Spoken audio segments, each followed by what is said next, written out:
जय हिंद साथियों। आज के इस वीडियो में हम वर्ण रचना को आगे कंटिन्यू करते हैं और इसमें हम वायु संवेग के आधार पर, ठीक है, आपके वर्णों को दो भागों में बांटा गया है उसका अध्ययन करेंगे। साथ ही साथ में तारत्व के आधार पर जो दो भाग बांटे गए हैं उनका भी अध्ययन करेंगे। ठीक है, कहने का मतलब है कि मैंने आपको पूर्ववर्ती वीडियो में बताया था कि जो आपके वर्ण हैं इनको अगर बात करें, वर्गीकरण का जो आधार था वो तीन आधार बनाए गए थे। ठीक है, कितने आधार बनाए गए थे? तीन आधार। और तीन आधार में पहला था उच्चारण स्थान के आधार पर, दूसरा वायु संवेग और तीसरा तारत्व। तो उच्चारण स्थान के आधार पर स्वर और व्यंजन का विस्तार से कंप्लीटली डिटेल्ड ऑलरेडी अध्ययन हम कर चुके हैं। अब बात है भैया वायु संवेग वाले की, तो इस पर बात कर लेते हैं और उसके बाद तारत्व के आधार पर और वर्ण रचना की कहानी खत्म हो जाती है। और बची आगे की बात जो वर्ण खजाना वाली, मतलब जहाँ से सबसे ज़्यादा प्रश्न पूछेगा आपसे, क्योंकि वहाँ पर बहुत सारे घुमा के प्रश्न दिए गए होंगे, उन्हें हम आगे आने वाले वीडियो में कवर करेंगे। ठीक है, तो चलो, तो वायु संवेग के आधार पर आपके जो वर्ण है ना वो दो प्रकार के होते हैं, एक अल्प प्राण होता है और दूसरा महाप्राण होता है।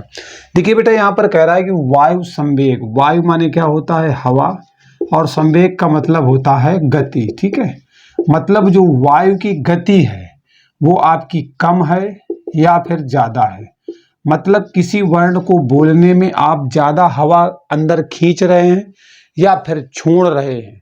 ठीक है, या ज्यादा हवा आपको लेनी पड़ रही है या फिर छोड़नी पड़ रही है। अगर ऐसी स्थितियां आपके सम्मुख आती हैं तो समझ लेना कि वहां पर कौन सा आधार काम करेगा, तो वायु संवेग वाला काम करेगा। ठीक है, अल्प प्राण क्या है इस पर भी हम बात कर लेते हैं।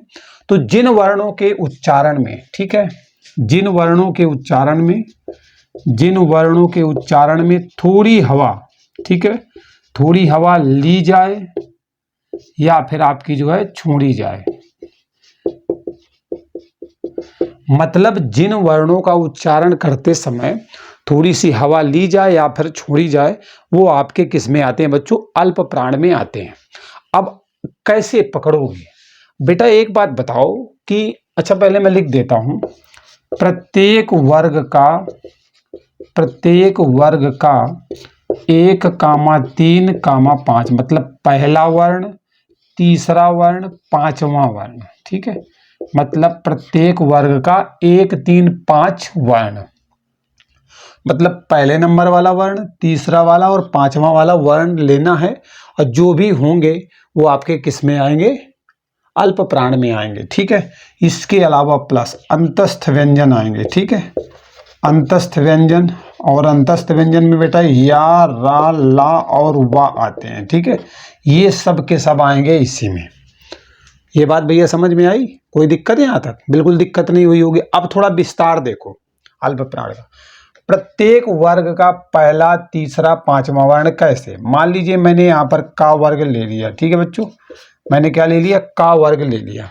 ठीक है, अब का वर्ग में आप देखोगे कि का खा गा गा अंगा आता है। ठीक है, क्या आता है? का खा गा गा अंगा आता है। ठीक है, मतलब का वर्ग में का, खा, गा और घा और इसके बाद अंगा, ये 5 आते हैं वर्ण। तो ये पहले नंबर वाला हो गया, ये दूसरा हो गया, ये तीसरा हो गया, ये चौथा हो गया और ये पांचवा हो गया। ठीक है, क्या कह रहा है कि पहला वाला वर्ण ये रहेगा, तीसरा वाला ये रहेगा और पांचवा वाला ये रहेगा। मतलब यहाँ पर का भी रहेगा, गा भी रहेगा और अंगा भी रहेगा।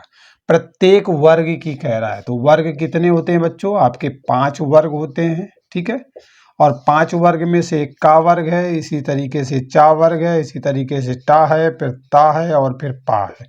इन सभी वर्ग का जो पहले नंबर वाला वर्ण पड़े, तीसरे नंबर वाला वर्ण पड़े, पांचवें नंबर वाला वर्ण मिले, आप उठा करके इसी में रख दीजिएगा, वो अल्प प्राण की कैटेगरी में आएगा। अब सबसे बड़ी बात है कि अल्प प्राण में क्यों आएगा? क्या सच में हवा कम ली जा रही है, छोड़ी जा रही है? तो अभी हम इसका परीक्षण भी कर लेते हैं। जैसे देखो, क, खा, ग, घा, अंगा, मतलब मैं देख रहा हूं कि का के उच्चारण में, गा के उच्चारण में और अंगा के उच्चारण में मुझे थोड़ी थोड़ी हवा लेनी पड़ रही, छोड़नी पड़ रही है। लेकिन खा के उच्चारण में खा, घा ऐसे बोलना पड़ रहा है, ज्यादा ताकत लग रही है, ज्यादा हवा छोड़नी पड़ रही है, वो बेटा महाप्राण में चला जाता है। मतलब प्रत्येक वर्ग का 1 3 5 वर्ण हो, वो बेटा आपके किस में आएंगे, अल्प प्राण में आएंगे। अंतस्थ व्यंजन जो 11 लावा हैं, 4 के चारों, 4 व्यंजन 4 हैं अंतस्थ व्यंजन, 4 के चारों अल्प प्राण में आएंगे। आगे बढ़ जाते हैं महाप्राण में। ठीक है, महाप्राण में क्या होता है, जिन वर्णों के उच्चारण में अधिक हवा, ठीक है, अधिक या कह सकते हैं ज्यादा, अधिक या ज्यादा हवा आपको लेनी पड़े या फिर जो है छोड़नी पड़े। ठीक है, मतलब कह रहा है कि जिन वर्णों के उच्चारण में आपको ज्यादा हवा लेनी पड़े या फिर छोड़नी पड़े, तो वो आपके किस में जाएंगे, वो महाप्राण में जाएंगे। अब इसमें क्या होगा, इसमें आपको प्रत्येक वर्ग का मतलब जो 5 के पांचों वर्ग हैं, ठीक है, प्रत्येक वर्ग का 2,4 वर्ण, मतलब प्रत्येक वर्ग का दूसरे नंबर वाला जो वर्ण है और जो चौथे नंबर वाला वर्ण है वो इसी में आएगा। इसके बाद आपके जो ऊष्म व्यंजन है, ठीक है, ऊष्म व्यंजन कौन से हैं, तीनों तो सा हो गए, ठीक है, ये और ये सब के सब आते हैं। ऊष्म व्यंजन की संख्या भी 4 है आपके, ठीक है, सख सहा, ये सब के सब जो है किस में आते हैं, महाप्राण में आते। अब कैसे, देखो कह रहा है प्रत्येक वर्ग का मतलब समझ सकते हो। मान लीजिए का वर्ग भी है, चा भी है, टा भी है, ता भी है और पा है, ये आपके 5 वर्ग हैं। इनमें से अगर मैं ले लूंगा का, खा, गा और घा और अंगा, ठीक है, ये ले लिया मैंने 5, पहला वाला वर्ग है का वर्ग वाला। तो इसमें देख रहे हो ये 1 नंबर है, ये 2 नंबर है, ये 3 नंबर का वर्ण है, चौथा, ये 5वां, प्रत्येक वर्ग की बात कर रहा हूं मैं। ठीक है, क्या कह रहा है, दूसरा और चौथा, पढ़ के देखो, ताकत लग रही खुद ही, क खा घा, मतलब देख रहे हैं दूसरे चौथे में क्या है, ज्यादा हवा लेनी या छोड़नी पड़ रही है, इसलिए यहाँ पर क्या होगा, आपका महाप्राण होगा। ठीक है, महाप्राण व्यंजन होगा। तो इस तरीके से ये आपको भैया समझ में आ गया कि ये जो वर्ण है ना, ये महाप्राण वर्ण के अंतर्गत आते हैं। क्लियर। इसी तरीके से अगले में अगर जाओगे तो यहाँ पर चा हो जाएगा, यहाँ पर छा हो जाएगा, यहाँ जा हो जाएगा, झा हो जाएगा, यहाँ तो जा, छा और झा वाले आ जाएंगे। इसी तरीके से अगले वर्ग में जाओगे, ऊष्म वाले तो 4 के चारों रहने वाले हैं, तो ये आपके जो है महाप्राण में आते हैं। अब मन में एक प्रश्न यहाँ से और बनेगा कि स्वर और व्यंजन का क्या होता है।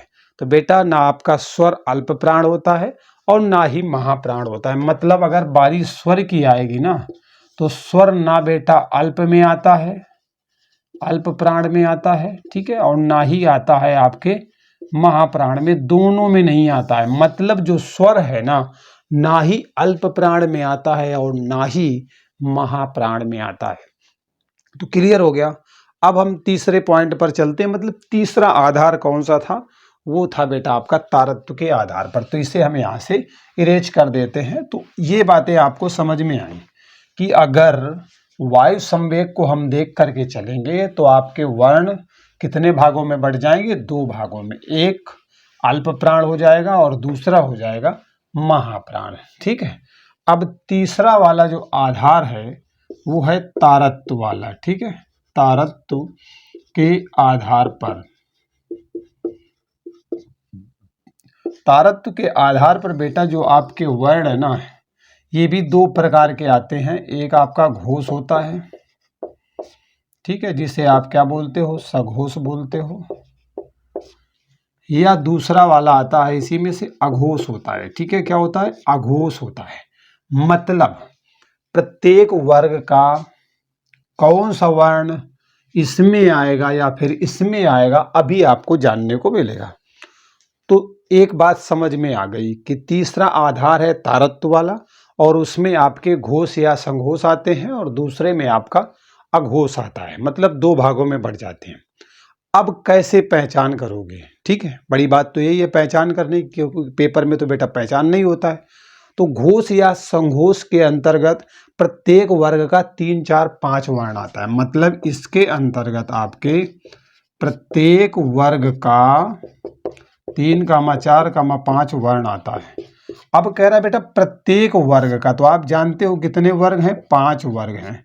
तो 5 वर्ग में, और ये भी जानते हो एक वर्ग में आपको कितने वर्ण मिलते हैं, 5 मिलते हैं। तो लास्ट वाले जो 3 है ना वो उठा लेने हैं। मतलब अगर का, खा, गा, घा, अंगा है तो गा खा गंगा उठा लेना 3, क्योंकि पहले दूसरे छोड़ देना है।